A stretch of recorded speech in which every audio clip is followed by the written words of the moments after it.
Hi, this is Tony Chiarelli at Landmark Associates. We wanted to talk about a little bit of the work we've been doing with the recent ice dams and the storms and the repercussions that have been happening to homeowners. We're here at a house in Hopkinton. Earlier, we had done all the snow and ice removal from the different areas that were being affected in the house. This one particular area up here, you can see between the way the house is constructed with the valley of this gable end next to this gable end, it makes a natural choke point for the snow, and naturally when we get the artificial melt and whatnot that will happen from an ice dam, there was a lot of leaking basically along this wall of this gable end. That's probably a combination of the way the step flashings and the tie-ins are done with next to the siding. But as you can see right now, there's with the melting that we've had, there's no snow and there's no ice or anything up there. I want to take you inside and show you what kind of damage happened and some of the precautions to warn people about what they shouldn't do when they're dealing with the renovation work inside. Okay, so now here we are inside. Right? This is the same wall that was above in the roof area that I was pointing out outside.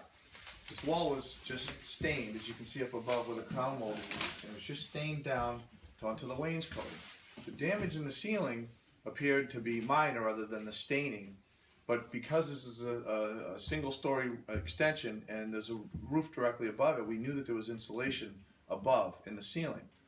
A lot of homeowners might say, I don't want to be inconvenienced and I just want you as the contractor to sand down the damage and patch it and then just paint the ceiling. And the same thing with the wall. I just want you to clean that up and paint it. I don't want you to do all this other work because I don't want to be disrupted. All right, it doesn't look that bad from the outside. But look what's going on. This is days later. The insulation is soaked in the ceiling. It's still dripping now as we open that up. When we got here today, this was not dripping. It was dry. We had moisture tested this with a remediation partner, Puritan Flood, and we knew that this area was wet from moisture testing. When we pull it apart, obviously verified this is still dripping, this is still wet. So the cautionary tale here is don't be penny wise and pound foolish. Okay? The insurance company will pay for all this work. This needs to happen. You can't leave wet insulation in the ceiling. Mold will develop in this area. Okay, so we're at a different location in the same house in Hopkinton where the ice dams in the water from another section had come down the outside wall.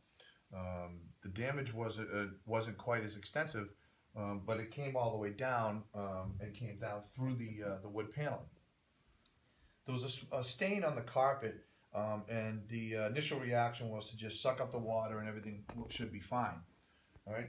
In this area, you can see down here that the carpet got stained. Now, it's potential that the carpet could be cleaned in some cases. In this case, I don't think so, but some people may think that it's okay to just clean the carpet and dry it out and everything will be fine. But when we pulled the carpet back and the pad was completely soaked. For now, we've just cut this area up because we're getting ready to do the demolition work on the wall. But this, as you can see back here, is starting to develop mold because of the wet that's been trapped in here. This pad is soaking wet and sticky.